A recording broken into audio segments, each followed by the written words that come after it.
বাংলাদেশ ব্যাংকের রিজার্ভ চুরির ঘটনা নিয়ে সিআইডি নিয়ম বহির্ভূত তদন্ত করেছে এমন মন্তব্য করে দুদক মহাপরিচালক বলেছেন এ নিয়ে তদন্তের এখতিয়ার শুধুমাত্র দুর্নীতি দমন কমিশনের। ইতিমধ্যেই দুদকের পক্ষ থেকে রিজার্ভ চুরির ঘটনায় তদন্ত করতে সিআইডিকে অবহিত করা হয়েছে।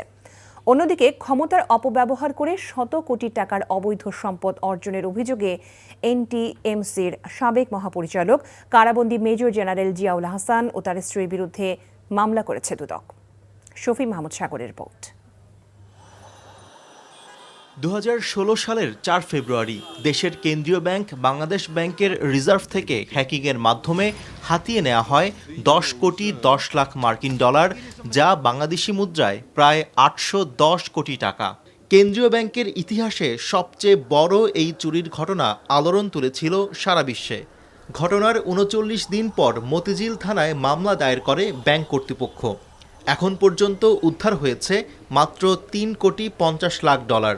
তদন্তের দায়িত্ব পাওয়ার পর 9 বছরে 79 বার তদন্ত প্রতিবেদন জমার তারিখ পিছিয়েছে সিআইডি। ইতিমধ্যে সংস্থাটি রিজার্ভ চুরির ঘটনার সাথে বাংলাদেশ ব্যাংকের সাবেক গভর্নর আতিউর রহমান সহ 14 জনের সংশ্লিষ্টতা পেয়েছে।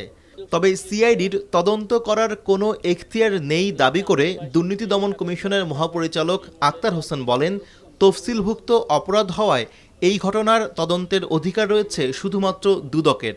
আইন অনুযায়ী এই অপরাধ কেবলমাত্র দুর্নীতি দমন কমিশন আইন 2004 অনুযায়ী দুর্নীতি দমন কমিশন কর্তৃক তদন্তযোগ্য। এটা অন্য কোনো সংস্থা যদি করে থাকেন সেটা এখতিয়ার বহির্ভূতভাবে তারা যে কার্যক্রম পরিচালনা করেছেন। যেহেতু সিআইডি এই বিষয়ে ইতিপূর্বে তদন্ত শুরু করেছিলেন, প্রক্রিয়াগত এবং আইনানুগভাবে এটা ত্রুটিপূর্ণ ছিল, সেই বিষয়টা আমরা তুলে ধরে তাদের কাছে পত্র যোগাযোগ করা হয়েছে। ব্রিফিংয়ে দুদক মহাপরিচালক জানান, দুর্নীতির মাধ্যমে সম্পদ অর্জন করায় সাবেক সেনা কর্মকর্তা জিয়াউল আহসান এবং তার স্ত্রীর বিরুদ্ধে মামলা করা হয়েছে। তার স্ত্রী নুসরাত জাহানের সহযোগিতায় বিভিন্ন ব্যক্তি ও প্রতিষ্ঠানের নামে এই অস্বাভাবিক লেনদেন করায় দুজনের বিরুদ্ধে আজ একটি মামলার সিদ্ধান্ত গৃহীত হয়েছে। ফ্যাসিস্ট আওয়ামী সরকারের সময় গুম খুনের সাথে জড়িত থাকার অভিযোগ রয়েছে সাবেক সেনা কর্মকর্তা জিয়াউল আহসানের বিরুদ্ধে। শফি মাহমুদ সাগর, এনটিভি নিউজ, ঢাকা। যমুনা ইলেকট্রনিক্সের সুপার এক্সচেঞ্জ অফারে 1-এর ভিতর 3 পুরনো বদলে নতুন নিন। যমুনা ইলেকট্রনিক্স।